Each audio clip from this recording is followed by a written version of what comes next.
Ok, perfecto por aquí. Entonces vamos a dar inicio a la clase de hoy. No es tan larga como la pasada, así que va a ser más fluida. Y hay unos aspectos teóricos un poquito fastidiosos al final, pero tengan paciencia que todo tiene sentido y se va a comprender más adelante en la cátedra.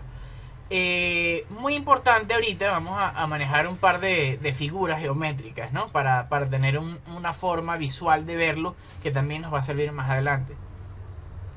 Lo primero es entender ahorita lo que son las personas. Si bien comprendemos que el mundo del derecho es un mundo de ideas, que justamente no siempre colide con la realidad, aquí se utiliza lo que vimos en las normas jurídicas, esos juicios de valor sobre las palabras para decirnos qué significa ser persona. Y la ley nos distingue en el artículo 15 del Código de Comercio. Este es el código que esta ley la estaremos utilizando bastante en la clase de hoy. Y nos dice ese artículo 15 son las personas son naturales o jurídicas. Solamente existen esos dos tipos de personas y vamos a hablar que las personas naturales, sí, las personas naturales van a estar representadas de ahora en adelante, ya lo verán con algunos ejemplos, con círculos. Esas son las personas naturales y las personas jurídicas vamos a manejarlas como unos cuadrados.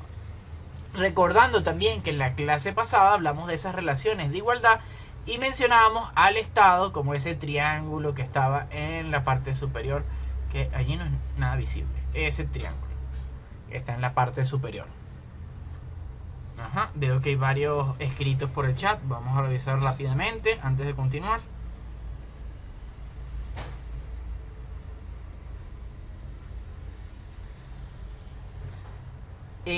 Pedro, la asistencia la contabilizo en el punto más alto de asistencia. En el momento que tenga 33 usuarios o los usuarios que sean, allí yo tomo la asistencia. Es justo en ese momento.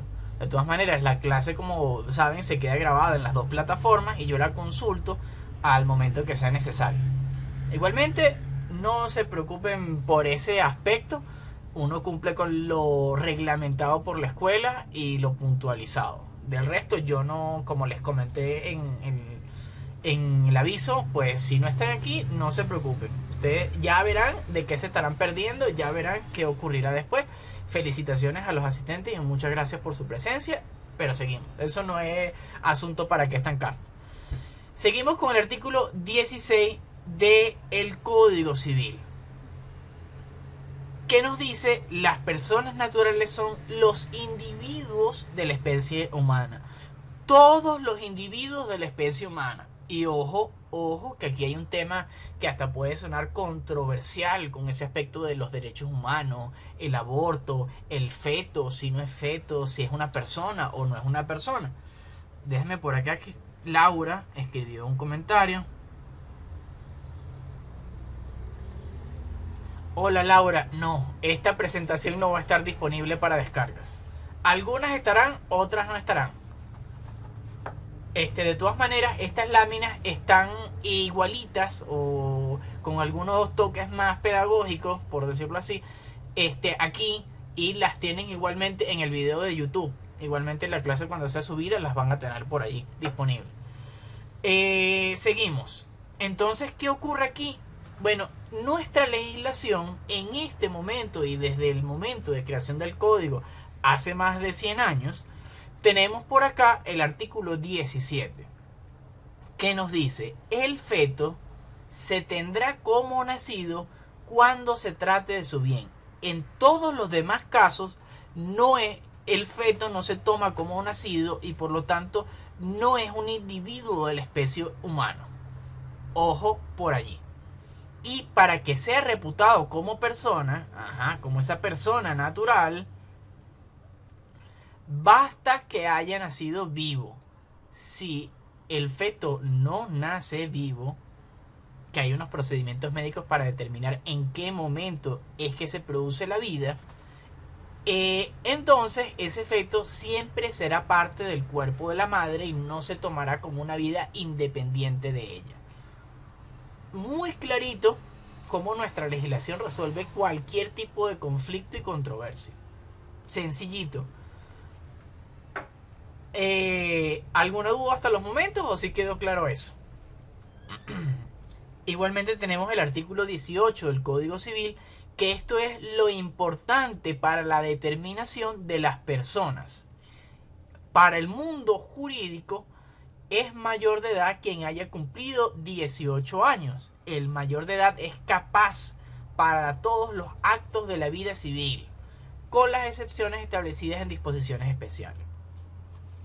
Y aquí es lo importante, entender cómo funciona la capacidad, como esa medida de la actitud en que podemos entrar en una relación jurídica. Excepciones establecidas. Ajá, Gerardo, ¿qué ocurre? Uno en principio tiene una capacidad de goce, eso lo vamos a ver un pelito más adelante, y tiene una capacidad de ejercicio, que es que tú entres autorrepresentado en una relación jurídica. Sin embargo, hay circunstancias en las cuales tú no tienes capacidad de ejercicio. Por ejemplo, las personas que están privadas de libertad tienen su capacidad de ejercicio limitada. Esa es una excepción. Las personas que están declaradas por incapacidad mental o por enfermedad de imposibilidad también tienen limitada su capacidad de ejercicio, que es que ellos entren autorrepresentados en una relación jurídica. Ahorita cuando hablemos de la capacidad puntualmente, si no comprendes, me avisas. Igualmente, si no quedó claro lo que dije, te lo volvemos a repetir. Igualmente, siempre hay circunstancias que la ley te dice, no basta con que seas mayor de edad. Tenemos, por ejemplo, para proponerte a la presidencia de la República, no es 18 años de edad, sino que tengas 30 años de edad. Entonces son circunstancias que hay allí excepciones.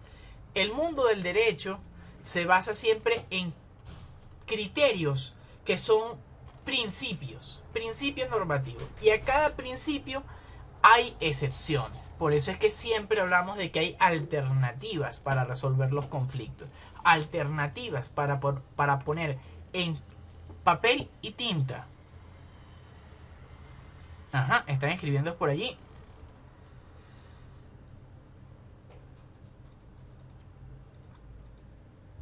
Eduardo, no exactamente. De hecho, allí, si él no es responsable otra persona que debe protegerlo o que debe cuidarlo. Ese tutor sería el responsable. Entonces hay diferentes cosas allí que se transmiten en cuanto a la responsabilidad. Y cuando hablamos, vamos a seguir con la clase evidentemente, cuando hablamos de personas jurídicas, se dividen en derecho público, lo que estábamos hablando, recuerden esa figura del triángulo, y las de derecho privado, que son las que nos interesan entre los particulares, entre esas relaciones de igualdad. Y las de derecho privado, esas personas jurídicas de derecho privado, que son ideas o constructos jurídicos, son figuras jurídicas de personas actuando, tenemos que son las que tienen fines de lucro, es decir, la finalidad de los comerciantes, el hecho de generar ganancias, y las que no tienen fines de lucro, como por ejemplo las fundaciones, las universidades. Esto lo tienen establecido de esta manera en el artículo 19 del Código Civil.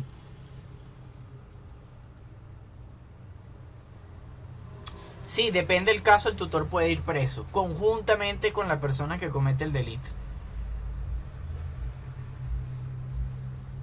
Exactamente, Eduardo, tiene que ver también con la circunstancia específica de la persona o el tipo de incapacidad que tenga.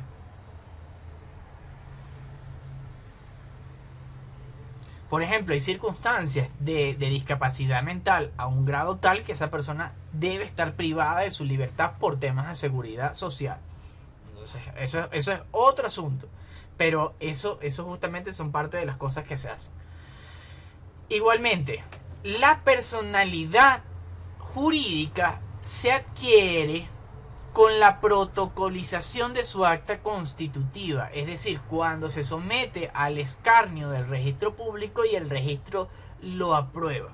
Y el registro archiva o guarda una copia de esos estatutos o documento constitutivo. ¿Qué ocurre?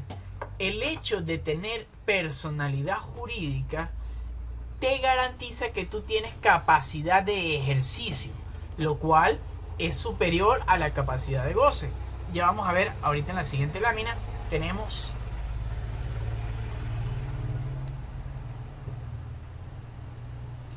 la capacidad, bueno, como les dije, esa medida para ser aptos de entrar en representados en una relación jurídica, es decir, que pueden adquirir derechos y deberes. Y esta capacidad tiene dos formas, la de ejercicio y la de goce. La de goce es la que adquirimos con el nacimiento y nos permite entrar en una relación jurídica para adquirir derechos y deberes, pero siendo representados por otra persona. Mientras que la capacidad de ejercicio que se adquiere con la mayoría de edad, que se adquiere con algunas circunstancias especiales y que se adquiere para las personas jurídicas al momento de su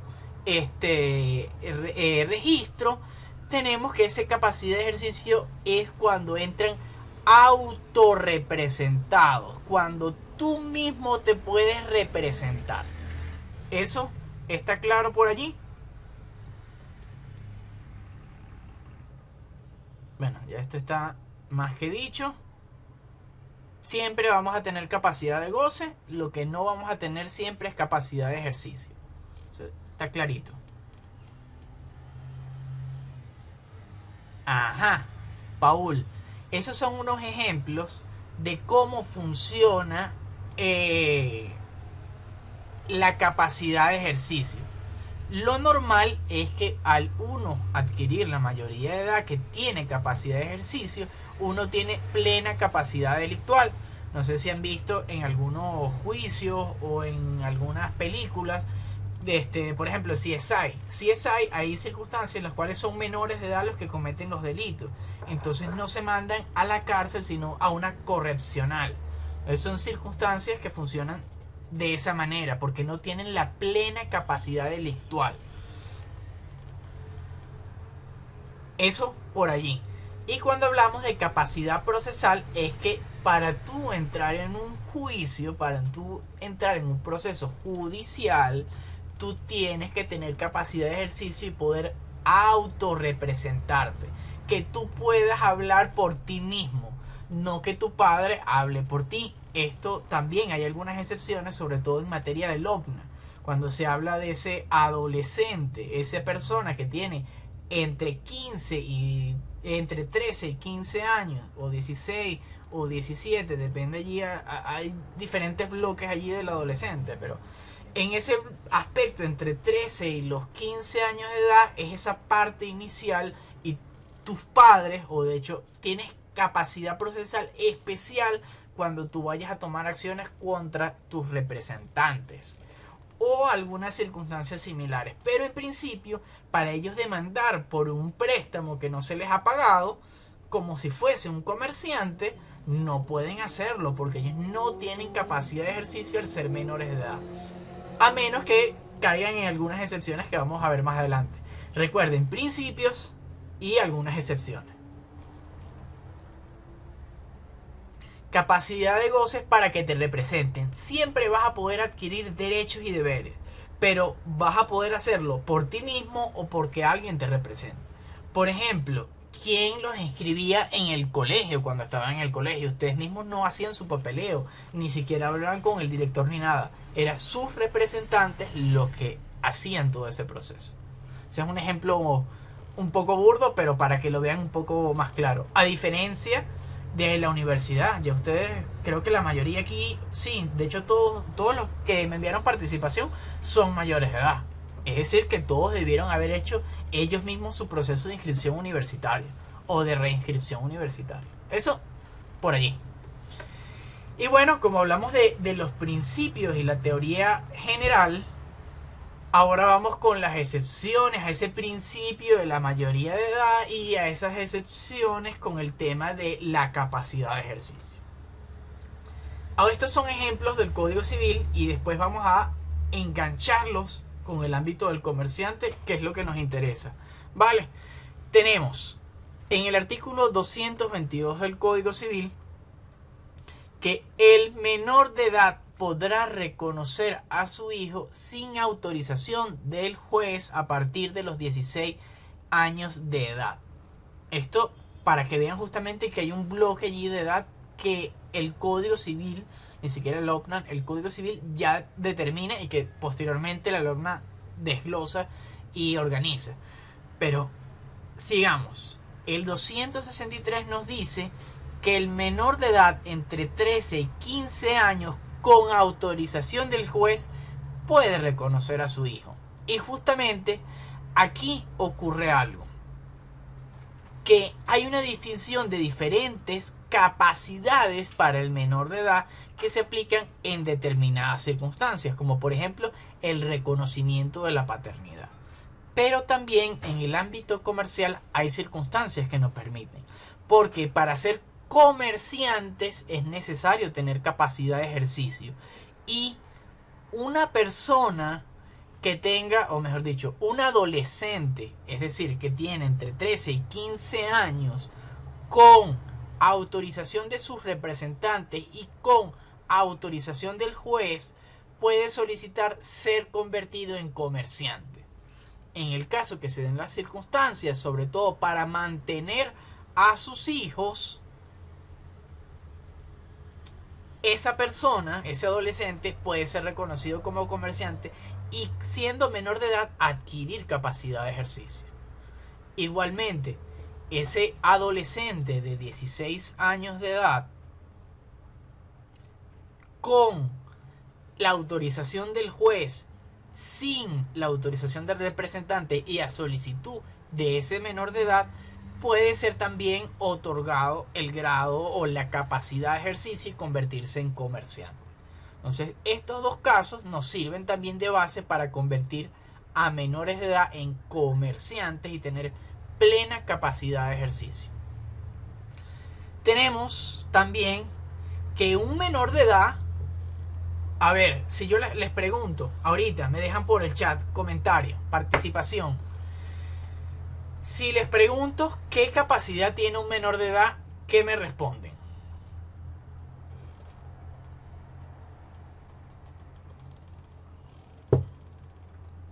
Voy a tomar los primeros 10 comentarios para participación. El resto los dejo sin efecto. Ajá. Perfecto, perfecto. Ese menor de edad que tiene capacidad de goce significa que él puede entrar en una relación jurídica, generar derechos y deberes, pero no puede hacerlos para sí mismo. Sin embargo, sí puede hacerlos en virtud de otro, a partir de que él esté apoderado, de que él represente a un tercero. Entonces, él es un menor de edad que tiene capacidad de goce y que va a representar la capacidad de ejercicio de otra persona que se la dio a él momentáneamente o para un acto en concreto. ¿Los enredé? No los enredé. Ajá, un poquito. Bien, esa es parte de mi trabajo, enredarlos para después desenredarlos. Ok, tenemos, vamos a comenzar a dibujar, vamos a dibujar. Tenemos dos personas naturales por arriba, ¿correcto? No, vamos a hacer una persona jurídica además. Ocurre que este que está aquí tiene menos de 18 años de edad. Venga, qué mal, qué mal. A ver, ajá. Así. O mejor dicho, este es el hijo y este es el padre. El padre hace un negocio, vamos a decir que por Instagram o por alguna de estas plataformas ahorita que están rindiendo frutos, y él hace una compra con esta empresa. Ahora, esta empresa al momento de envía... Profe, Ajá. ¿está dibujando algo? Sí, en la parte de arriba no se No, ve nada. no. Ujú. Ya va, vamos a borrar. A ver. Ok, vamos a ver. Estoy haciendo un círculo en este momento en la parte de abajo. ¿Será que se visualiza? Nada. Eso sí está extraño. Las líneas que he hecho anteriormente sí se visualizaban sobre las láminas. Esta línea, por ejemplo, que yo acabo de hacer ahora. Ok, vamos a hacer algo para no gastar tiempo. Yo voy a hacer el dibujo y la explicación. Me van a seguir, si ustedes pueden hacer también el dibujo, me siguen. Igualmente en la grabación va a quedar todo allí clarito para que lo revisen posteriormente, ¿vale? Igualmente, si pueden, agarren una hoja, un lápiz y aquí vamos. Voy a hacer dos círculos y un cuadrado, todos uno al lado del otro. Un círculo, luego otro círculo y luego un cuadrado. Ya sabemos que el cuadrado representa una persona jurídica y los círculos representan una persona natural. Vamos a decir que el círculo más a la izquierda es el hijo, que es un menor de edad. En el medio tenemos un círculo que vamos a ponerle que es el padre, que es el mayor de edad. Y a la derecha el cuadrado, el cual es una compañía que está vendiendo un producto. El padre hace la transacción y le paga el dinero. Sin embargo, él no puede retirar el producto. Entonces, el padre, con capacidad de ejercicio, le dice a su hijo: mira, yo te entrego este poder para que vayas a esta empresa y tú retires lo que yo he comprado. De esta manera, el menor de edad ejerce su capacidad de goce creando derechos y deberes, porque ahí está justamente la entrega de un bien mueble, de un objeto, tiene unas circunstancias, ¿no? Igualmente la venta se perfecciona con el simple consentimiento. Entonces el hecho del pago del precio y la entrega del producto o del artículo tienen consecuencias jurídicas distintas a la simple existencia del negocio jurídico de la venta.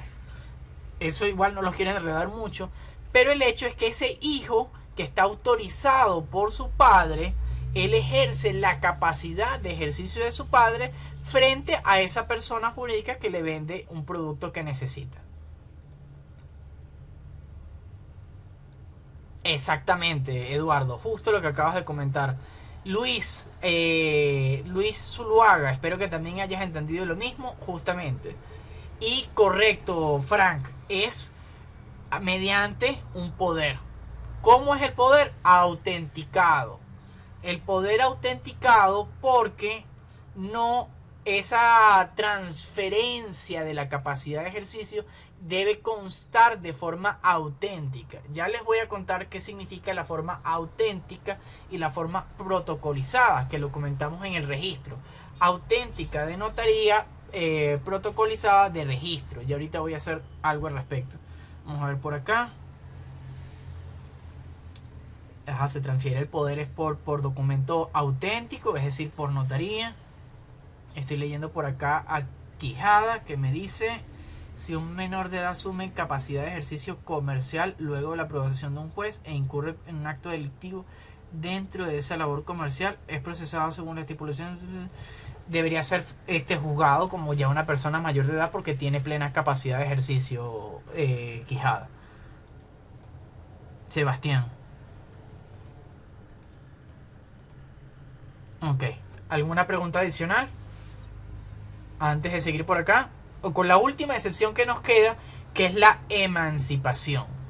Que yo, como menor de edad, decido casarme y al momento de contraer nupcias se me concede justamente la emancipación de mis representantes y adquiero la mayoría, adquiero justamente la capacidad de ejercicio como si fuese mayor de edad.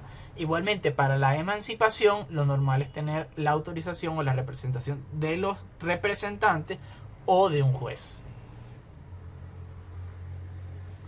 Entonces, mucho cuidado para estas excepciones. Esta línea que estoy haciendo ahorita del lado izquierdo, ¿se visualizan? Nada, qué raro que esto no se esté visualizando, pero bueno. Igualmente, como les dije, va a quedar todo eso grabado y lo tienen allí bien fino. Y bueno, esa es la parte básica de la materia de hoy sobre las personas, y ahora vamos a hablar sobre las cosas o sobre los objetos en el derecho. Ajá, vamos a aprovechar esta lámina para hablarles rapidito de notaría y de registro.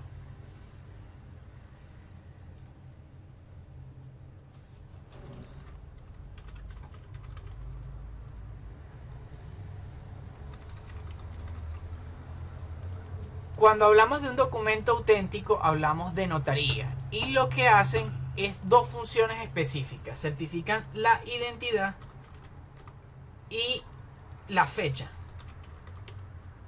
Véngase. Esto sí está... No. Uy, feo, feo, no. Ya va. Borré todo, disculpen. A ver. Esto es como un extra que les importa y que interesa sobre todo para los temas de las personas jurídicas.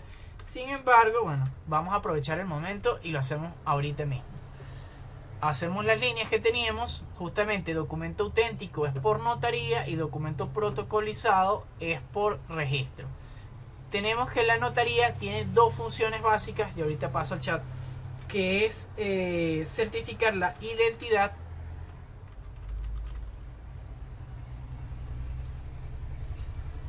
y la fecha. Esa es la función de la notaría. Constatar que las personas que están aquí identificadas son esas personas y en este momento están declarando esto. Francisco, la verdad es que no. Realmente, a menos que sea un caso muy complicado, creo que incluso saldría mejor a asumir la capacidad de comerciantes por el tema de la independencia económica, que es uno de los aspectos más relevantes, y a partir de justamente allí es más fácil obtener la emancipación o adquirir la capacidad de ejercicio y separarte por vía de comercio que por vía de simplemente separación civil.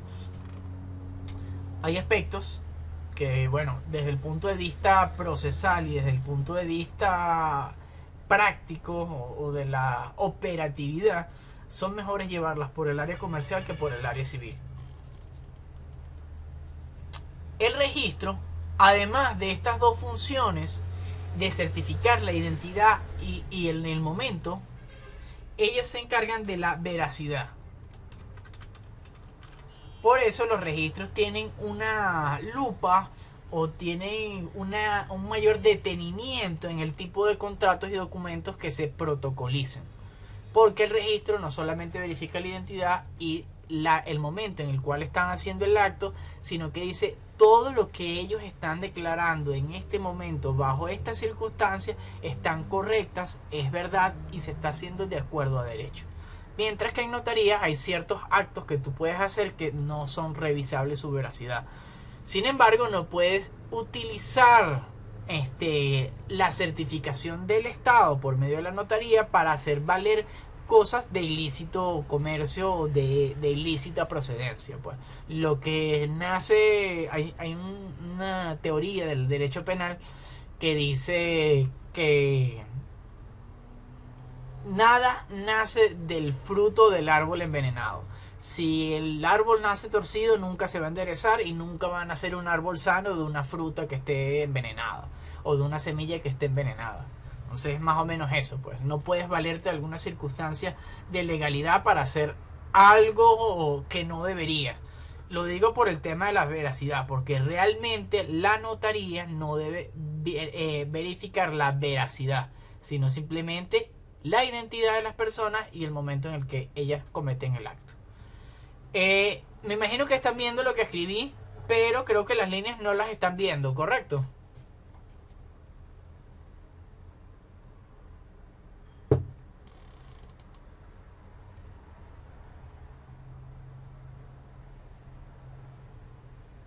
No se ve nada, ni siquiera lo de registro y notaría se ve.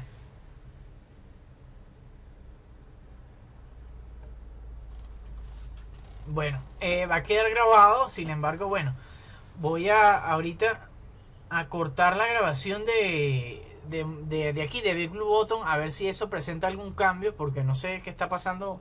Debe ser por tema de latencia de conexión, pero vamos a ver. Igualmente saben que va a quedar grabado para YouTube.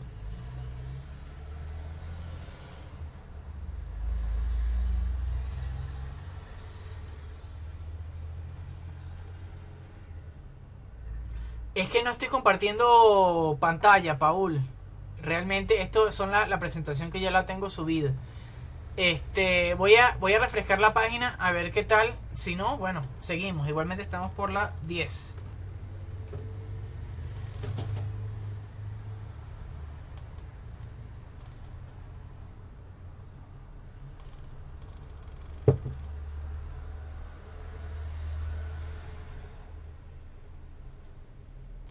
Aló, aló. Aló, aló.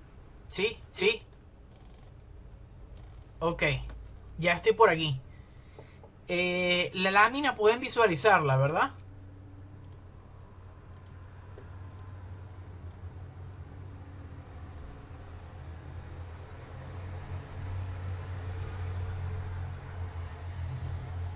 Perfecto. Acabo de hacer una pirámide. ¿La pirámide se puede visualizar? No. Bueno.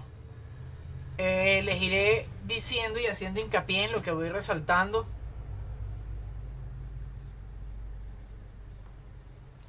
Por lo general, Pedro, el título supletorio más actualizado o más cercano a la fecha vigente es el que aplica. A ver, si hay uno en el 2000 y uno en el 2010, debería ser el aplicable el del 2010. Aunque debería ser coherente el del 2010 con el del 2000. Por poner un ejemplo, Pedro. Bueno, seguimos con el tema de los bienes. Y los bienes son simplemente todas las cosas que tenemos disponibles. Por ejemplo, un lápiz, un teléfono, una casa. Todas las cosas son bienes desde el punto de vista jurídico. ¿Vale? La definición clara es que son entidades susceptibles de apropiación. Aquellas cosas que no son apropiables no tienen sentido en el mundo jurídico, no tienen ningún tipo de relevancia y por ende no los clasificamos como bienes. ¿Se entiende un poco el juicio de valor que se le atribuye a la palabra bienes? Son las cosas que forman parte del patrimonio de una persona. Otra vez haciendo hincapié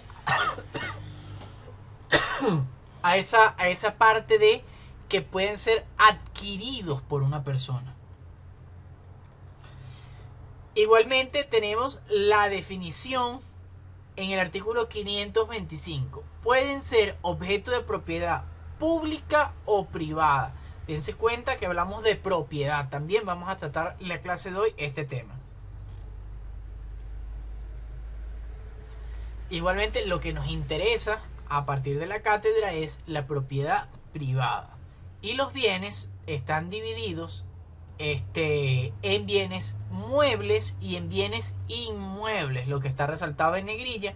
Vamos a decir que los bienes inmuebles lo tenemos, seguimos con el Código Civil en su artículo 526 y nos dice, son inmuebles por su naturaleza, por su destinación o por el objeto al que se refieren. Eso ya lo vamos a ir desglosando más adelante. Y el artículo 531 del Código Civil que nos dice son muebles por su naturaleza, por el objeto al que se refieren o por determinarlo así la ley. Como ven, esto no nos dice absolutamente nada. Estos son leyes, artículos meramente enunciativos para lo que se va a desarrollar a continuación. Que ahora sí necesito que cualquier duda que tengan concreta me avisen, porque puede prestarse a confusión un par de bienes, un par de objetos, pero ya vamos a entender el motivo por el cual son bienes muebles o son bienes inmuebles. Vamos a comenzar con lo fácil, que son los bienes muebles por el objeto o por determinarlo así la ley, los derechos, las obligaciones, las acciones que tienen por objeto cosas muebles, las acciones o cuotas de participación de sociedades civiles y de mercantiles o de comercio, aunque estas sociedades sean propietarias de bienes inmuebles, ¿ok?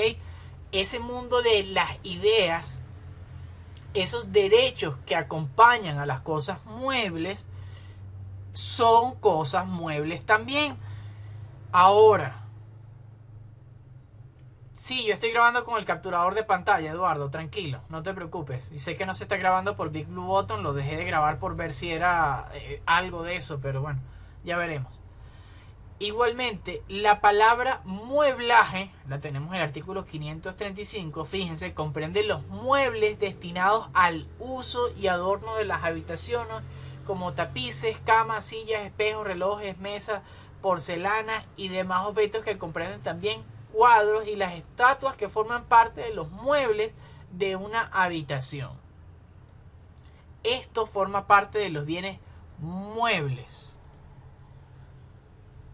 Juan Rampini, es correcto.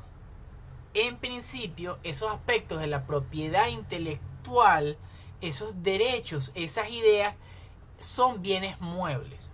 ¿Qué ocurre? Los bienes muebles, por su naturaleza, son aquellos que se pueden mover por sí solos o por la intervención de un tercero.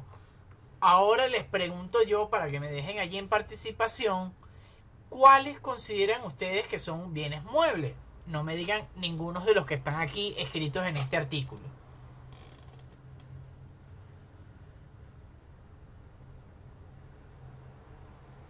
Bueno, casualmente los dos primeros objetos que acaban de describir, que es un carro y una moto, son bienes especiales sometidos a registro. Es una clasificación adicional. Pero en el sentido de la naturaleza de los bienes es correcto. Son bienes que se pueden mover por sí solos o con la intervención de un tercero.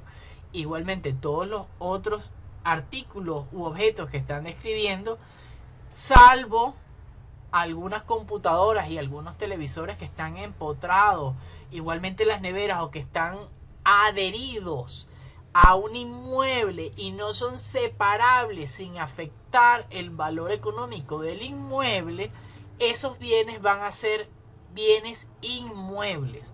Como por ejemplo una ventana. Aquí a mi izquierda tengo justamente una ventana. Si es una ventana construida de tal modo que pueda separarla sin afectar de ninguna manera la estructura o el valor económico, si no puede separarlo, significa que es un bien inmueble.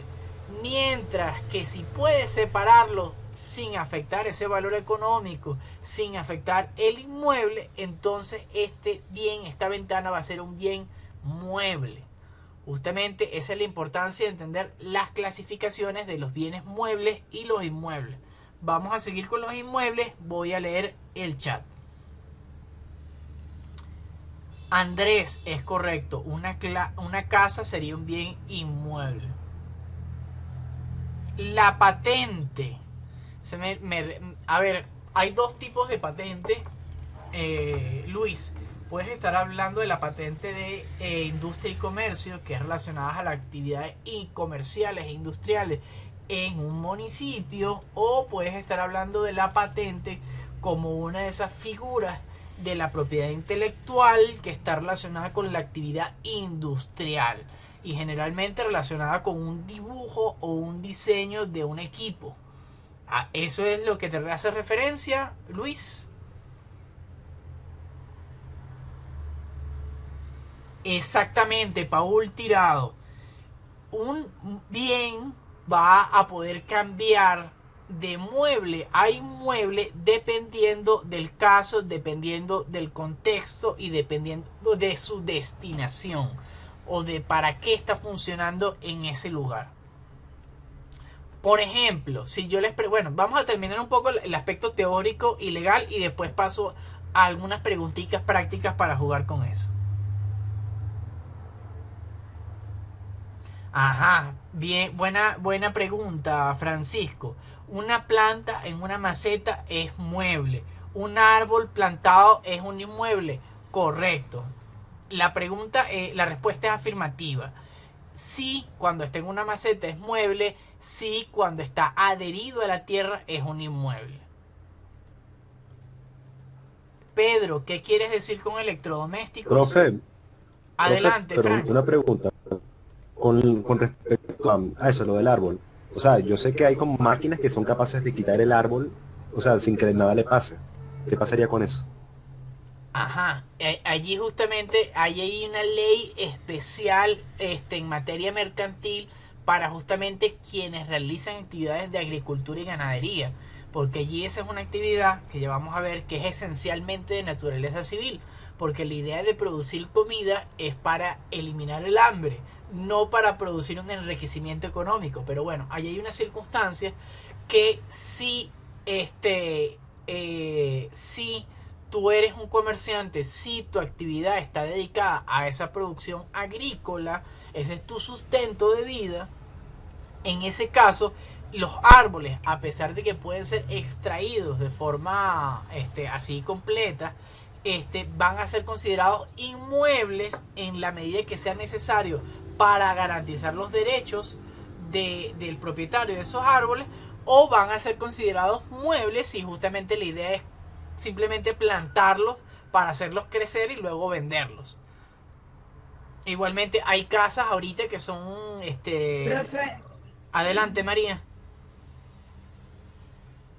profe, una pregunta. ¿Sabe que en el TCJ las sillas y los escritorios y los escaparates Ajá. tienen como una tablita así de metal que dice esto pertenece al tribunal que de la oficina tal, número tal cosa? Ajá. Eso lo identifica como un bien mueble, ¿no? Sí, Que pertenece a esa institución. es correcto. Y ahorita cuando caigamos en propiedad hacemos justamente un aspecto ahí bien interesante porque a pesar de que el Estado sea público, sea derecho público, no significa que el Estado y sus diferentes entes no puedan tener derecho de propiedad. Entonces son cosas que ahí hay que puntualizar. Claro, lo Eso que... también le iba a preguntar, profe, porque, o sea, el Estado puede poseer cosas. Claro, claro. Y ahorita les voy a echar un cuento sobre la constitución del 61 que cambió brutalmente con la constitución del 99. Pero, ajá, te iba a decir, María, que justamente mueblaje. Eso corresponde parte de ese mueblaje que nos habla el artículo 535. Independientemente de la descripción o de la apropiación o de algún sello que tenga en particular. Esos bienes no son especiales ni sometidos a registro. Ya vamos a ver un poco de eso. Déjeme avanzar un pelo más. Y, ajá, vamos a ver, a leer por acá el chat. Exactamente, Juan, iba a comentar eso. Hay casas ahorita que puedes montar encima de unas plataformas y mudas la casa. Eso no significa que sea un bien mueble. Por su naturaleza, ese es un bien inmueble. Ah, bueno, ya respondí la pregunta. Que es inmueble. En esas características es inmueble.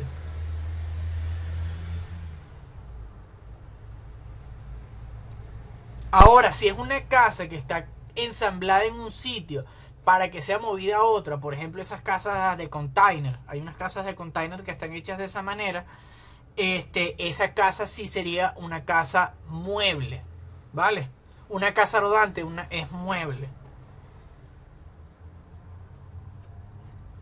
Ajá. Bienes inmuebles, ahora por su naturaleza, aquí los tenemos.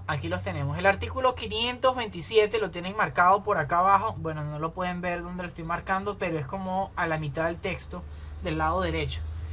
Y naturaleza, tenemos los terrenos, las minas, los edificios y en general toda construcción adherida de modo permanente a la tierra que sea parte de un edificio también es considerado inmueble. Se considera también inmueble árboles mientras no hayan sido derribados, lo que hablábamos. Los frutos de la tierra que estén adheridos a los árboles y mientras no hayan sido cosechados o separados del suelo. También los frutos consideran como bienes inmuebles mientras estén pegados. Ojo, los hatos, rebaños. Conjunto de animales de cría también son considerados inmuebles por su naturaleza, mientras no hayan sido separados de sus pastos o sus criaderos. Justamente ese lugar donde ellos tienen determinado para ellos, eso los convierte en parte de ese terreno y por ende son bienes inmuebles. Igualmente ya sabemos que eso podemos separarlo y venderlo el ganado por cabeza, pues. Y el artículo 529 son también bienes inmuebles por su destinación, todos los muebles que el propietario ha destinado a un terreno o un edificio para que permanezcan en él constantemente. Por ejemplo, en lo que hablábamos de la ventana. O que no puedan separar sin romperse o deteriorarse, o sin romper o deteriorar la parte del terreno o edificio al que estén sujetos. Ajá, veo que hemos tenido bastantes dudas. Espero que ahorita esté un poco más claro ese tema entre los bienes muebles o inmuebles, ¿no? Como ven, hay circunstancias, por ejemplo, hay veces que las herramientas para la agricultura que están determinadas en un granero, eso forma parte del granero. Y esas herramientas de trabajo destinadas a la tierra también se constituyen como parte de bienes inmuebles de esa granja.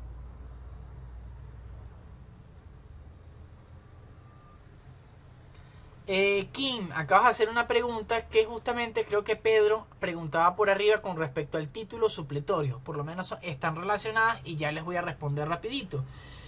Si yo construyo una casa en un terreno de mi hermano, ¿la casa es de mi hermano? No. Si tú construyes la casa y tú puedes demostrarlo, la casa es tuya. Lo que pasa es que el terreno es de tu hermano. Y de hecho existen algunos derechos de accesión que tú puedes adquirir la propiedad si la casa es mucho más valiosa que el terreno y viceversa. Si tu hermano demuestra que el terreno es mucho más valioso que la casa, él podría apropiarse de la casa con la justa indemnización, evidentemente. Y aquí, bueno, esta es un poco la parte teórica un poco pesada que les había comentado al inicio, así que les ruego atención porque además de tener los bienes que se dividen en bienes, déjenme poner la cámara porque estoy hablándole a la cámara y estoy... Si se escucha muy mal o algo me avisan, pero vamos a seguir por aquí.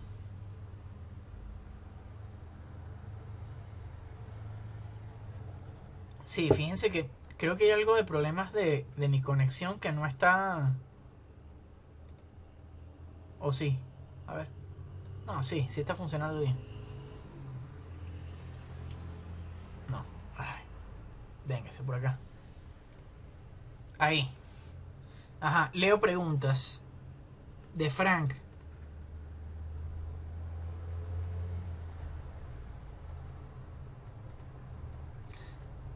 Ajá, Frank, esa pregunta la haces con miras a qué. Porque si tú no estás ni adherido a la tierra, ni estás relacionado jurídicamente para nada, y ese espacio aéreo, entre comillas, le pertenece a tu hermano hasta cierto punto por las limitantes de construcción municipales, y más allá de arriba lo pertenece al Estado venezolano, no sé qué me estás preguntando concretamente. Ok, la clasificación, miren, vamos a hablar general, arriba.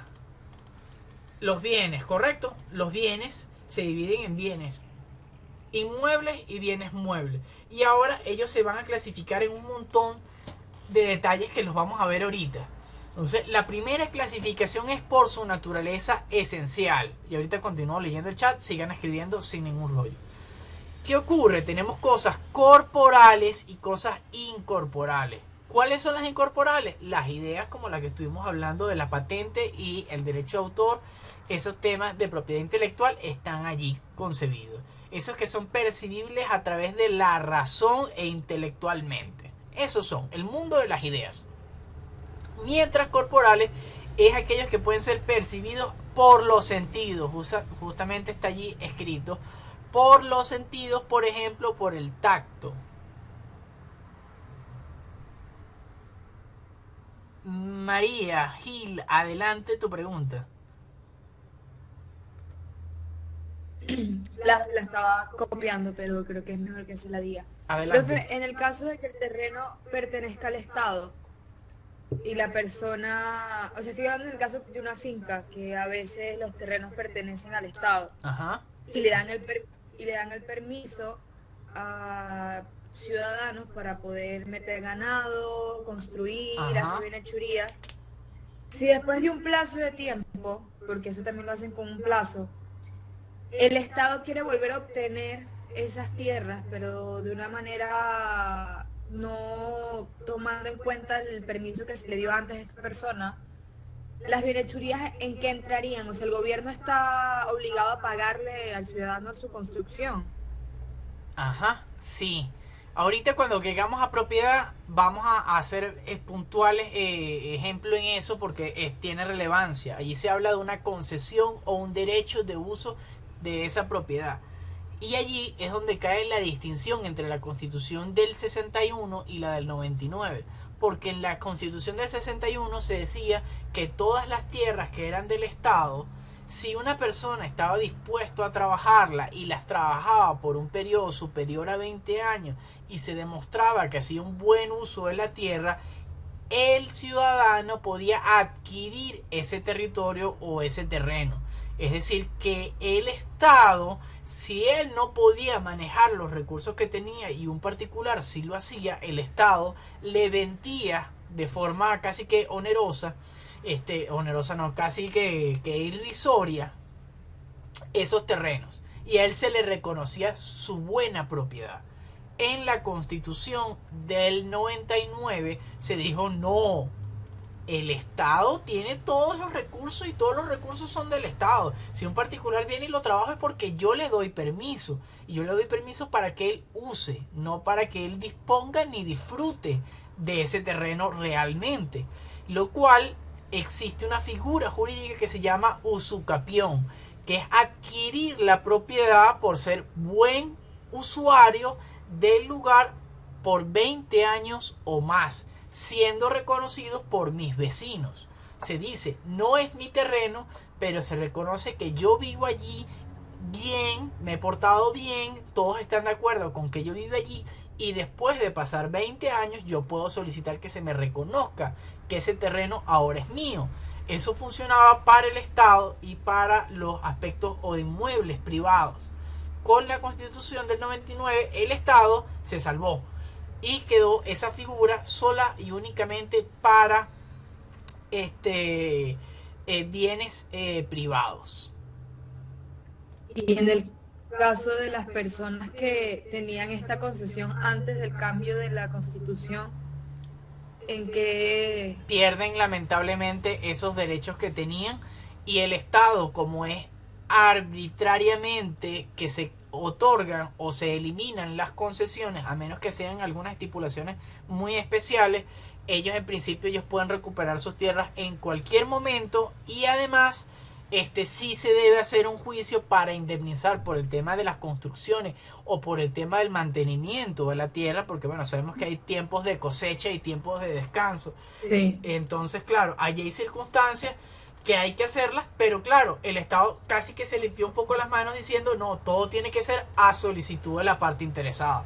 Entonces, en vez de que el Estado te reconozca de pleno derecho, simplemente te dice, demándame y que hablamos en tribunales cuánto es lo que realmente te corresponde. Eso es parte de cómo se han hecho las cosas. Vamos por acá. Gracias, profe. A la orden, vamos a seguir leyendo.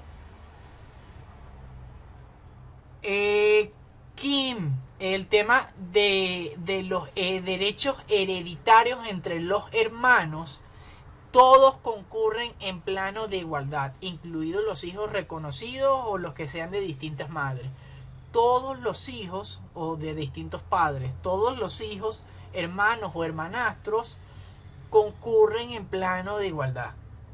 Eso es sucesiones, eso no es de la materia, pero bueno. Una concesión, Paul. Ajá. Exactamente, Paul. El caso es espectacular para hacerlo. es el tema de las empresas petroleras, aunque a mí los que me gustan citar son los Roques, ¿no? En los Roques hay unas casitas en unos archipiélagos que tienen así unas módicas concesiones cada 50 años y a X y ayer fulanito tienen unas concesiones para que hagan fiestecitas, ¿no? Pero esos son los casos que a mí me gustan. El petróleo es petróleo. Hay en todos lados, por decirlo así, mientras que esas son cosas, una islita en los Roques, oye, ese sí me gustaría. A ver...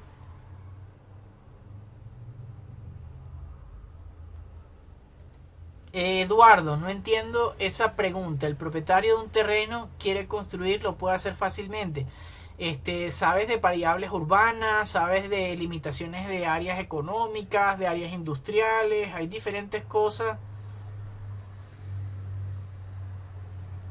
Ajá, si donde quieres construir tiene permiso de habitabilidad.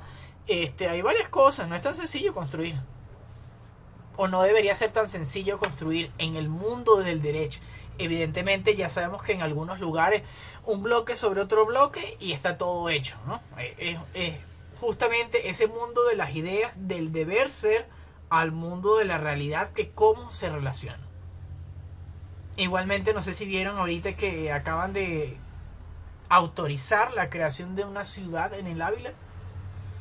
Y eso que deberían ver la que se hizo esa ciudad autónoma, piloto, revolucionaria en La Guaira, ¿no? ¿Se acuerdan de esa ciudad autosuficiente, autónoma, con paneles solares y todo eso? Pero bueno, no estoy de acuerdo con que se metan mucho con el Ávila, pero bueno. Corporales e incorporales, díganme si estamos claros y seguimos. Que me he desviado un poco del tema.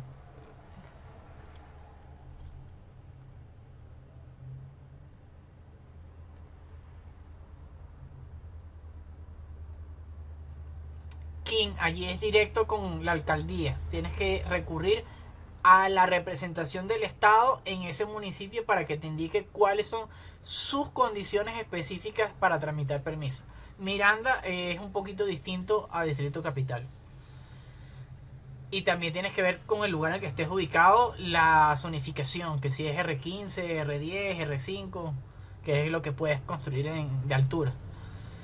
Ajá, clasificación por su capacidad de ser sustituidos. Tenemos que las cosas son fungibles e infungibles. Por ejemplo, si yo les pregunto, ¿el dinero es fungible o infungible? ¿Qué me dicen? Entendiendo que fungible es que puede ser cambiado o intercambiado sin problema. Ajá, y si yo les pregunto ¿un billete es fungible o infungible? Ajá, los billetes están numerados con un código. No sé si han visto los dólares que tienen KJ05. Todos esos códigos hacen una determinación específica del billete. Igualmente, un carro ahorita que sale recién ensamblado de una fábrica, salen dos carros, los dos carros uno parado al lado del otro. ¿Son fungibles o infungibles? Ya va, voy a escribir porque no me quiero que me confunda con lo anterior. Ajá, los carros, un carro saliendo de la ensambladora uno al lado del otro. ¿Son fungibles o infungibles?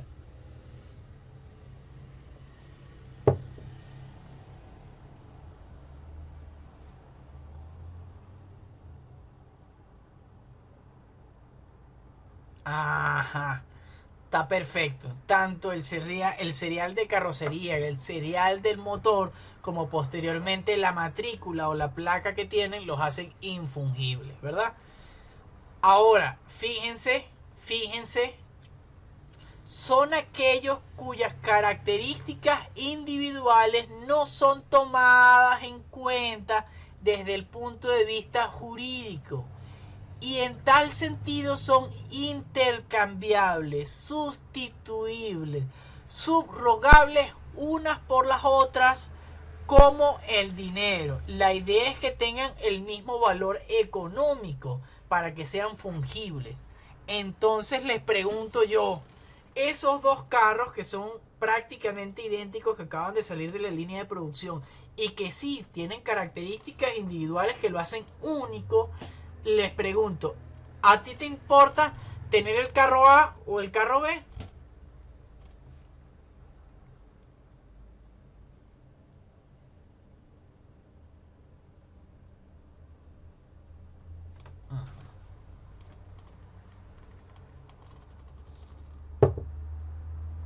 Exactamente.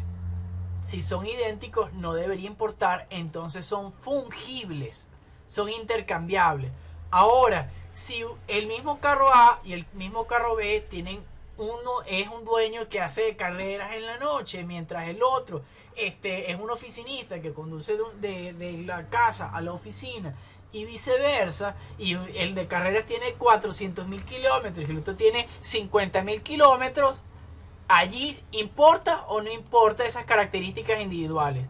¿Son los mismos carros?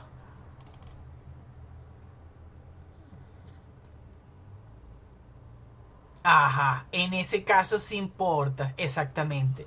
Muchas cosas en el mundo del derecho se responden primero preguntándose, ¿depende o no depende? Entonces, muchas cosas son de esa manera. Igualmente, en el momento de las actividades evaluativas, no siempre hay una respuesta correcta, a veces hay 2 o hasta 3.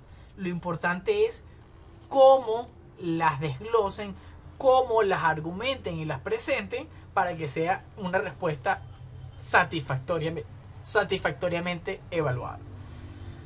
Seguimos, vamos bien de hora, así que no se preocupen.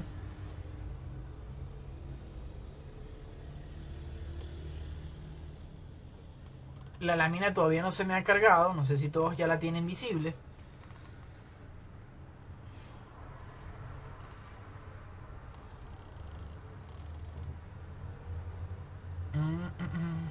Ya va, que no quiere cooperar conmigo. Voy a eliminar... Ajá, ya, ahora sí. Por su capacidad de ser divisible el objeto. Fíjense, vamos ahora no les voy a hacer trampa. Vamos a irlas leyendo poco a poco y después hacemos las preguntas. Son aquellas que pueden ser fraccionadas físicamente sin que se destruya ni se altere su valor económico. Les pregunto yo, ¿un carro es divisible?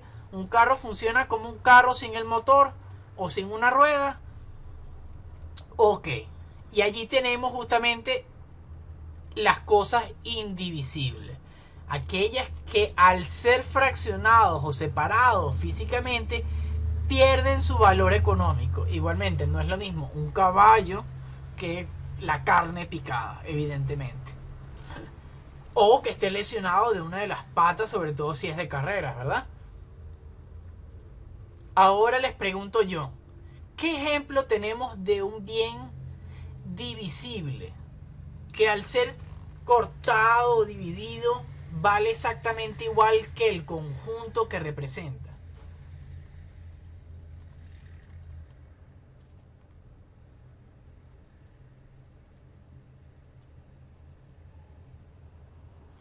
Ajá, patrimonio, una herencia es buena respuesta.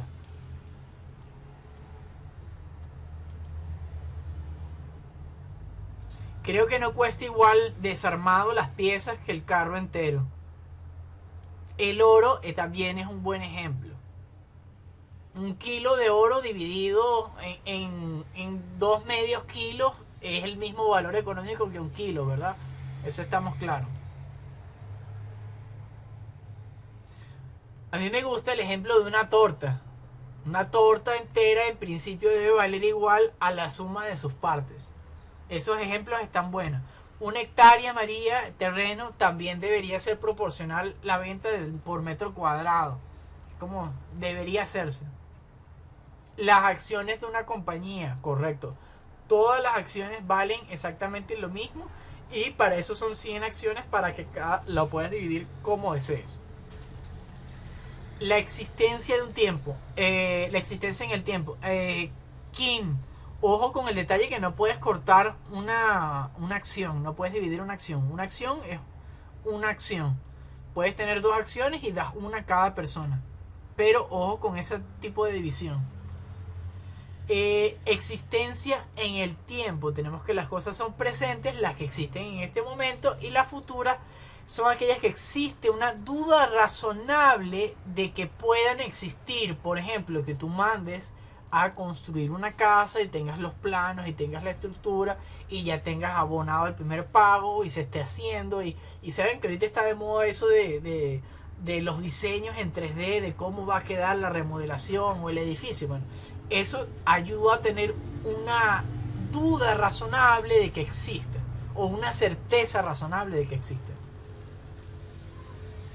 Igualmente se puede aplicar para bienes inmuebles y para bienes muebles, que tengas prometido la entrega de un artículo. Entonces allí, aquí, un poco de cuidado porque hablamos de cosas principales y accesorias. Las accesorias son aquellas que están subordinadas y dependiendo de las principales. Y en esto hablamos de algunos tipos de derechos. Por ejemplo, en el derecho de propiedad de un inmueble que no tenga acceso a una vía pública, él tiene garantizado el derecho accesorio de servidumbre de paso para el inmueble más cercano de esa vía pública.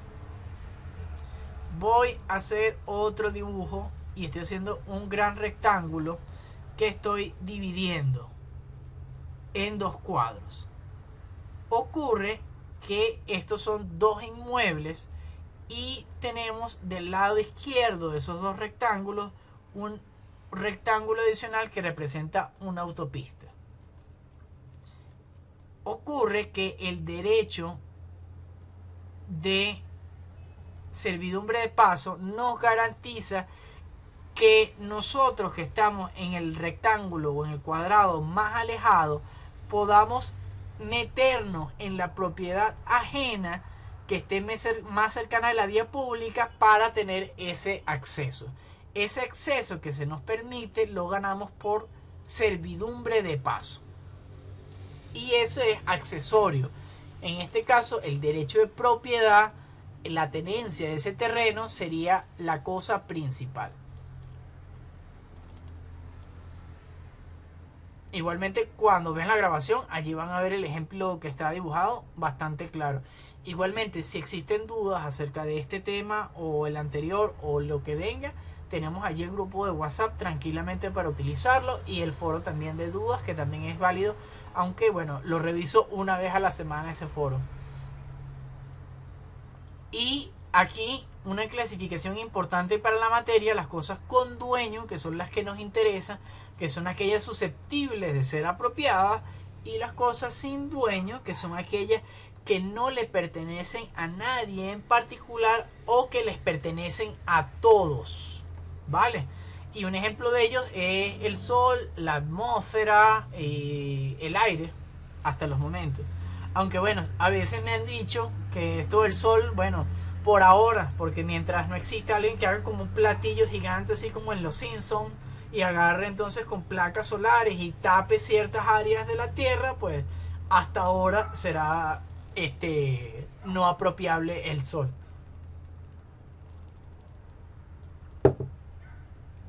Hay muchas cosas que están cambiando, sobre todo ahorita, bueno, varios de ustedes han mencionado ese aspecto de las criptomonedas y el tema de la inteligencia artificial y los bots, y hay diferentes cosas que ustedes van a ver y van a decir, ya va, pero ¿cómo es compatible eso con el mundo del derecho? Ya vamos a ver. Las plazas públicas son del Estado. Allí no las puedo meter, los puentes igual, porque a pesar de que todos los aprovechamos, quien es realmente el propietario, entre comillas, es el Estado. Entonces allí no cabe por allí. Ya está. Esa es la última clasificación que vamos a ver.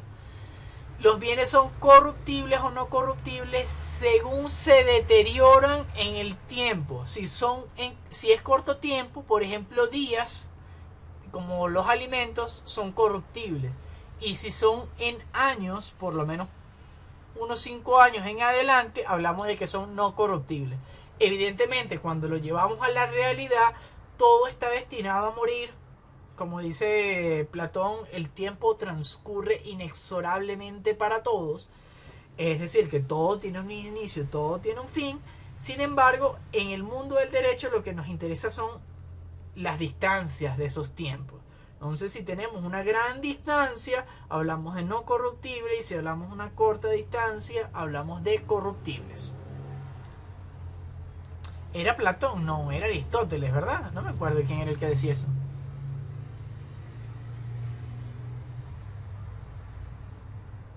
No tiene que ver con eso, tiene que ver con... No tiene que ver con un valor económico, sino con el deterioro o el desgaste. El desgaste del tiempo. ¿Cuánto se mantiene en el tiempo? Por ejemplo, no es lo mismo una tubería plástica que una tubería de hierro, por decir algo. Se deterioran en momentos distintos. O por lo menos de termofusión. Si conocen algo de construcción, no es lo mismo la tubería plástica de siempre a la tubería de termofusión.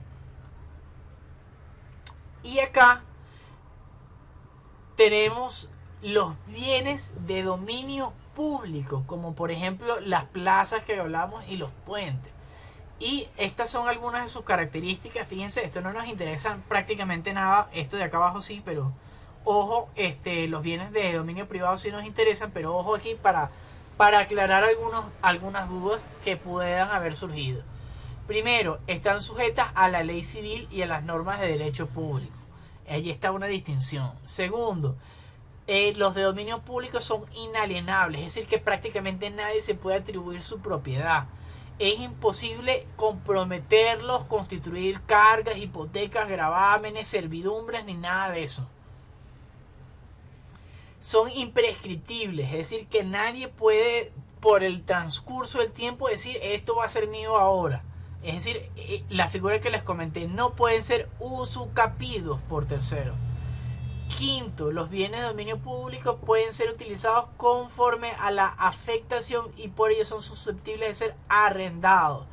Es decir, que de acuerdo a esas circunstancias especiales que se presenten, el Estado puede dar esas concesiones, esos derechos de uso.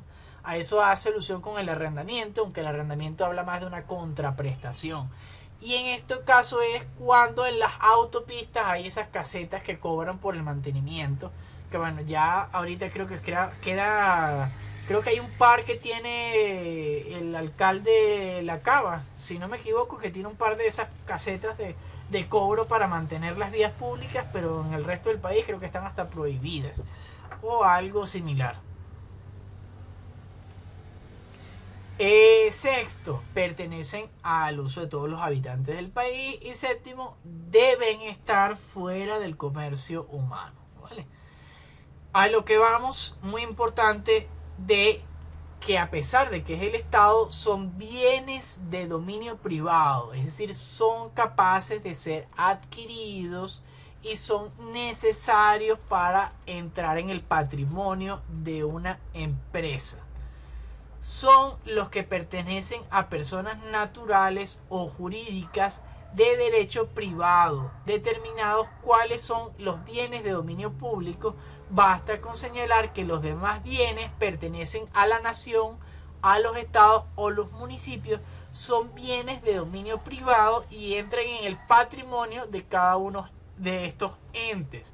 Es decir, que ese carro de Corpo Elec es un bien privado. Es decir, que las oficinas donde funciona la alcaldía pueden ser de la alcaldía o pueden estar arrendadas por la alcaldía. Y ese derecho de alquiler o ese derecho de propiedad es de dominio privado, aunque sea ejercido por parte del Estado. Por eso es muy importante en ese quiz, para los que no lo hayan hecho o para los que lo hicieron, entender que una cosa significa ser comerciante, una cosa significa, o mejor dicho, si realmente es posible que un Estado sea considerado comerciante a pesar de que realice actividades económicas y que tenga bienes, que tenga patrimonio, que tenga propiedades. Ok, perfecto, Frank. Ya sé que por ahí no hay. Creo que en algún momento algo así se estaba hablando. Pasa que como ese es un personaje, a veces pues uno pierde el hilo de todo lo que va pasando. Y por acá tenemos esa última clasificación de los bienes especiales sometidos a registro. Antiguamente, vamos a remontarnos muy al pasado, Recuerdan, por ejemplo, las películas de vaqueros, cuando se robaban los ganados de las granjas y entonces tenían un sello y entonces ellos calentaban el sello y marcaban sobre el marcaje anterior que tenían.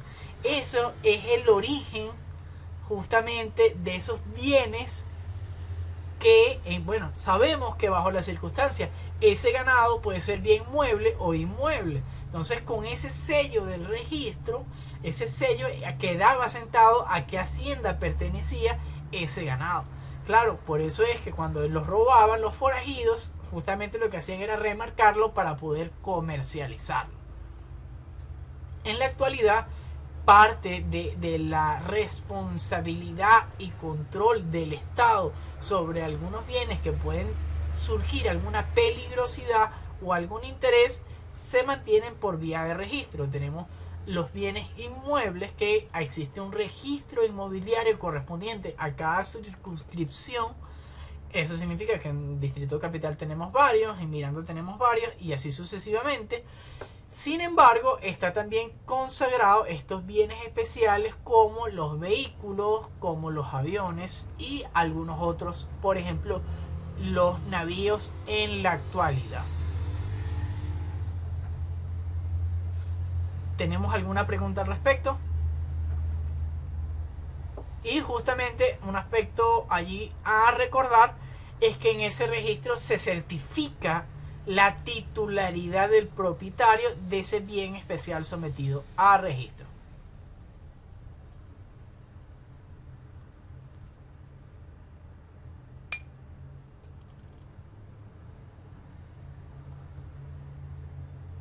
No. A ver. Ajá. ¿Qué ocurre, King? Los vehículos, a pesar de que son bienes especiales sometidos a registro, quien se encarga de su protección o de su archivo es el Ministerio de Tránsito y Transporte Terrestre, algo más, porque antes se llamaba como INTI y ahora es INTTT, si no me equivoco. Entonces, este ministerio es el que se encarga de ese registro, y los bienes en principio tú puedes venderlos por notaría.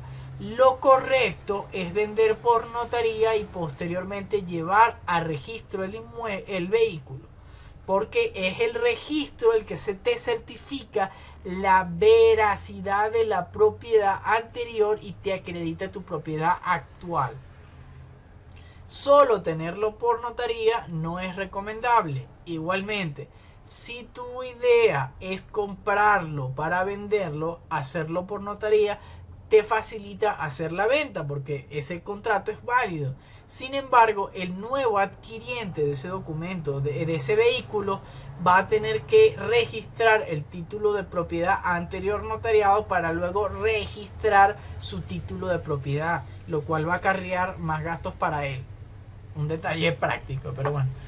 Son cosas, todas estas cosas que me preguntan son de cotidianidad mía y de mi trabajo, ¿vale?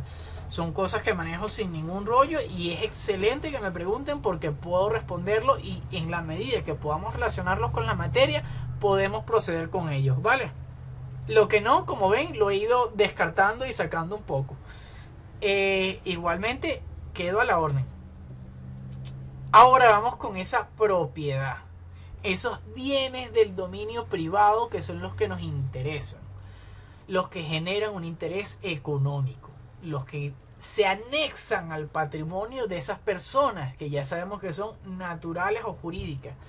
A partir de ahora, todas las descripciones y todos los enunciados que vayan a colocar con respecto a una persona, ya saben que me pueden identificar entre persona natural y jurídica. Igualmente, con las cosas ya no son cosas, ahora se llaman bienes, por lo menos en lo que a la cátedra respecta. El artículo 545, igualmente seguimos con nuestro Código Civil, nos dice: la propiedad es el derecho de usar, gozar y disponer de una cosa de manera exclusiva, con las restricciones y obligaciones establecidas en la ley. Hablamos del poder jurídico jurídico que una persona ejerce de forma directa o inmediata sobre un bien. Y aquí queda clarito que hay que estar autorrepresentados. Vamos a hilarlo con el tema de las personas. Lo traemos y decimos, si ejerce de forma directa o inmediata, hablamos de la plena capacidad de ejercicio, estar autorrepresentado. Así que sabemos que para ser propietario necesitamos tener mayoría o alguna de esas excepciones, y de esta manera se nos presenta la capacidad de ejercicio. ¿Sí me están siguiendo, verdad? Estamos relacionando las cosas bien. Uno de los puntos que es importante que vayamos desarrollando, bueno, ya un poco a partir de la cuarta clase, es que ustedes, toda la información que vamos a ir creando son como pequeños puntos. Cuando vean la grabación van a ver a qué puntos hago referencia, ¿no? Que los estoy dibujando ahorita. Y lo importante no es que se queden con la información de manera aislada, sino que ustedes puedan relacionarla y vincularla toda. De allí surge también el aprendizaje y el conocimiento de cómo van a ir ustedes hilando toda la información una con otra. Eso es parte del conocimiento que van a llevarse de la materia. Eso significa que los parciales no van a ser progresivos per se. Los temas que evaluemos en el primer parcial van para el primer parcial, los del segundo son del segundo y los del tercero son del tercero. Sin embargo, entender claramente los principios de ese primer parcial y esos que hemos leído y contemplado, llevarlo de referencia para el segundo nos va a servir, y lo anterior más el segundo nos va a servir para el tercero. Cualquier duda igualmente, ya de eso vamos a ir hablando poco a poco. Concretamente, el derecho de propiedad contiene o está dividido en 3 derechos más, que son los importantes para entender lo que es el derecho de propiedad, y en latín están divididos con ese jus utendi, que es el derecho de uso, el jus fruendi, que es el derecho de goce o de percibir los frutos que provienen de esa que nosotros somos propietarios, y el jus abutendi, que es el derecho de disponer. Ya va. ¿Cómo vamos a disponer? Bueno, porque nosotros tenemos el poder de hecho y de derecho, la posesión física del inmueble, la titularidad legal de ese inmueble, y nosotros podemos comprometerlo de una forma u otra. Igualmente hay circunstancias en las cuales estamos limitados. En el centro de Caracas, vamos a hablar de la Plaza La Candelaria, hay construcciones históricas, construcciones históricas que están protegidas, por los cuales eso forma parte del patrimonio cultural, que lo pueden ver en la segunda línea de abajo hacia arriba, y ese patrimonio cultural no puede ser destruido, y si es destruido acarrea una multa. Igualmente, en aspectos económicos, esa patente de industria y comercio que quizás Luis nos hacía referencia en ese chat, tiene una carga impositiva muy distinta, porque eso es una zona casco histórico cultural, a diferencia de otras en las Mercedes que van a ser netamente económicas y la determinación impositiva va a ser superior. Pero ese es otro tema que van a ver en 2 cátedras más adelante, en derecho financiero o fiscal, depende cómo se llame para ese momento. Ahora vamos al jus fruendi, que es básicamente el derecho de aprovecharnos y disponer de los frutos. Hay 2 tipos de frutos: frutos civiles y frutos naturales. Los naturales, los que conocen, como un camburo, un mango, un melón, una lechosa, esos son frutos naturales, los que provienen de la naturaleza. Los frutos civiles son los que son los que ganamos por comprometer en alguna medida el inmueble. Por ejemplo, el canon de arrendamiento. Los ingresos que percibimos por darle a otra persona el derecho de uso es un fruto civil, ¿vale? Igualmente, los intereses sobre los préstamos son frutos civiles. Y el último, si me están siguiendo, ¿verdad? Me quedé hablando solo. Ok. Y por último, ese derecho de uso, que es darle la actividad adecuada y función para lo que estaba determinada. Si ese es un inmueble destinado a vivienda, entonces se destina para vivienda y no se destina para una oficina o un local comercial. Eso sería ejercer el derecho de uso de la cosa tal como está designada en el mundo del derecho. Y con esto, estimados, ya acabamos el contenido teórico de la clase y vamos a dos cositas puntuales, si no me equivoco, no, sí, dos cosas puntuales vamos a comentar. A ver qué me dicen ustedes.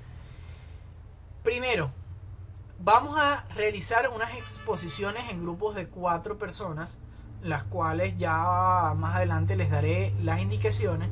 Mi pregunta va a ser si quieren organizarse libremente ustedes o yo creo los grupos con los diferentes temas en módulo 7 por el apartado de personas. Realmente lo he hecho un par de veces, no estoy tan ducho como para hacerlo, pero lo puedo hacer.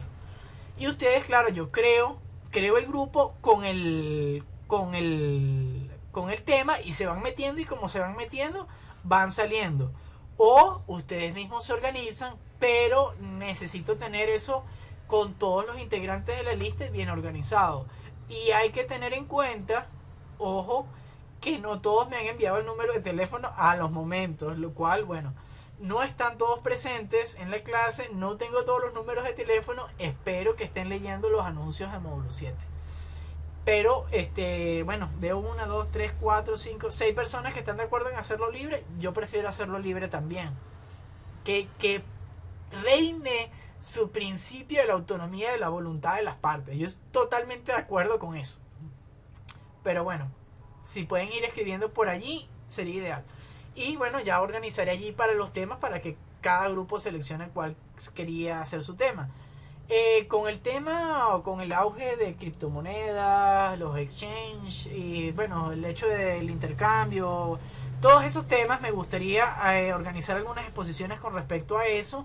Claro, eso hay que vincularlo con el aspecto mercantil, con el aspecto de la legislación mercantil, que allí hay un trabajo difícil porque hay muchas cosas que nosotros hemos dejado de bla, y cuando veamos la próxima clase de en qué fecha fue creado nuestro código de comercio, ustedes van a decir, ay Dios, si todavía ahí se hablaba de que la mujer era distinta al hombre, no me diga eso. Entonces, bueno, es parte de las cosas que vamos a ir viendo. Y bueno, las leyes son buenos que nos cambien porque nos brindan seguridad jurídica, recuerden lo que vimos en la primera clase. Sin embargo, hay cosas que hay que ir adaptando, pero ya, y las leyes que están sacando ahorita que están relacionadas con el petro, la minería, la superintendencia de criptomonedas, no están haciendo un trabajo tan bueno como deberían. Pero bueno, teniendo en cuenta que ni siquiera es una criptomoneda y que no está en blockchain el petro, pues ustedes me dirán que se vendió como eso y después se retiró. Pero bueno, el white paper que no voy a entrar en esos detalles ahorita, pero bueno, ya me gusta saber su opinión aquí porque eso los voy a organizar las posiciones y las dejo libremente. Igualmente los temas allí, sobre todo los que ya manejan algo de las plataformas de intercambio, pueden hablar de Binance, por ejemplo, que está cómodo en Venezuela de usar. Pero bueno, eso será recordando que debemos organizarlo desde el punto de vista de la materia, solamente que hay que irnos actualizando, ¿vale?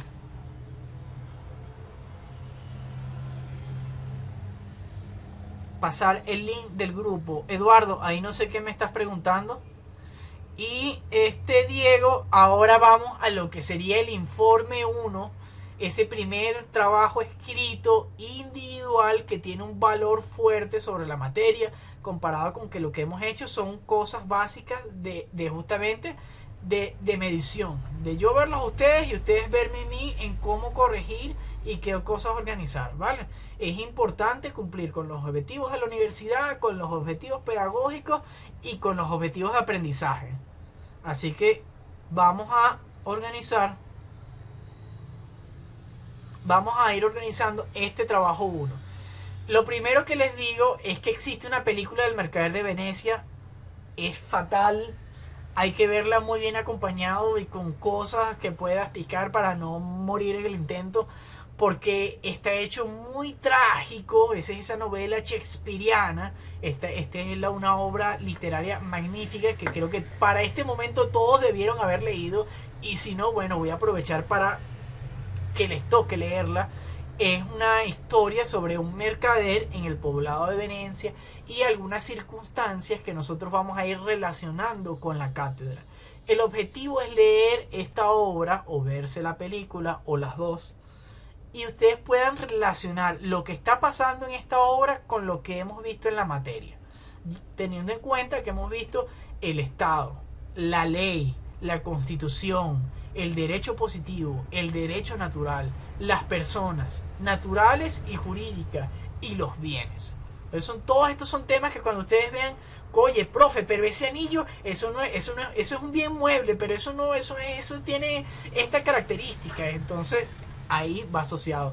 No, profe, pero ese cofre no puede ser un bien mueble, eso tiene que ser, y así. Ahora, anteriormente o en semestres anteriores era un informe escrito. Ahorita vamos a hacer un cambio y vamos a utilizar un poco aspectos gráficos. No nos vamos a quedar solamente en bla bla bla bla, bla texto seguido, sentados ahí escribiendo, no. Van a pensar un poco más y van a relacionar los temas un poco más. Estoy sacando a jugo esa inteligencia fluida que tienen. La fecha de entrega va a ser en 2 semanas. Yo eso lo voy a terminar de definir y se los publico en un anuncio. Pero tengan en cuenta que el contenido de este trabajo va a ser hasta la clase 3, que es la próxima. Así que tienen unos 15 días para más o menos ir organizando este trabajo y justamente leer la obra. El trabajo es individual. Ese mapa conceptual que vamos a hacer, vamos a seguir las formalidades de la normativa APA, teniendo en cuenta que ese mapa conceptual, la idea es que coloquen imágenes con artículos, con una breve descripción de por qué puedes relacionar este tema con este hecho de la obra con este artículo. ¿Está claro hasta ahora?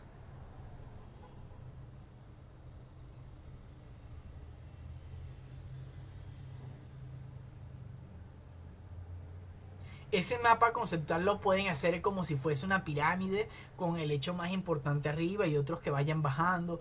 Pueden hacer algunos hechos importantes que sea a la izquierda y se van haciendo los otros en diferente contexto. O pueden hacer una imagen central que sea la representación de el comerciante más importante en la historia del mercader de Venecia, y en base a ella ponen hechos. Mire, este hecho es relevante por esto y este es relevante por esto porque se relaciona con los objetos o se relaciona con los sujetos, y no hay que dejar de lado este tribunal cuando se produce este juicio. Esto es el Estado, aquí se relaciona con el tema del Estado y podemos hablar del artículo 136 o cosas así.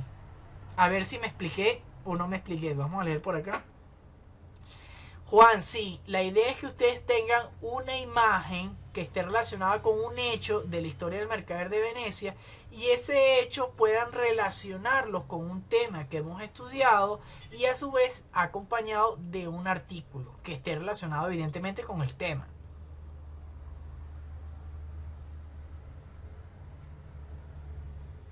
Fecha tentativa, Sebastián, en 2 semanas.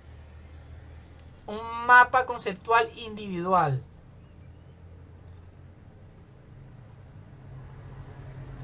Este informe es individual del mercader de Venecia. Este mapa conceptual es individual. Las exposiciones que vamos a hacer de distintas figuras mercantiles y algunas circunstancias de actualidad mercantil que son necesarias, si es en grupo de 4 personas. Yo publicaré estas características o esta información del informe por módulo 7.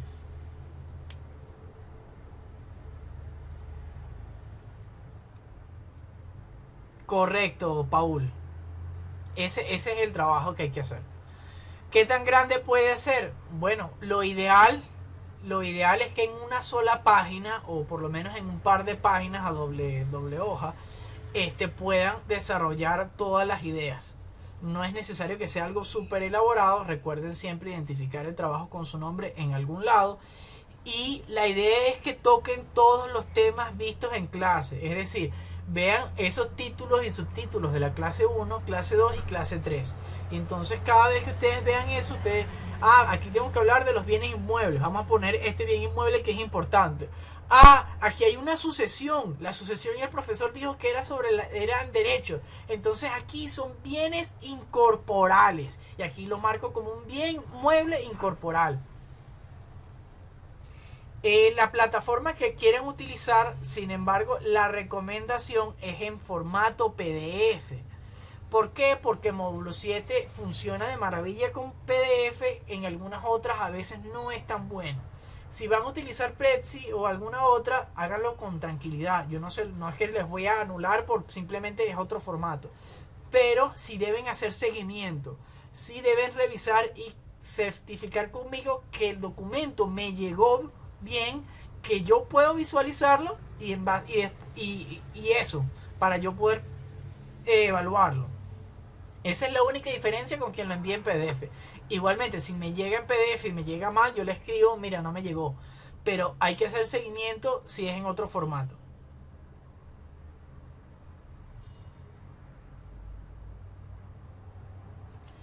Y con esto estamos listos. No sé si hay alguna pregunta adicional o algo más que quieran saber.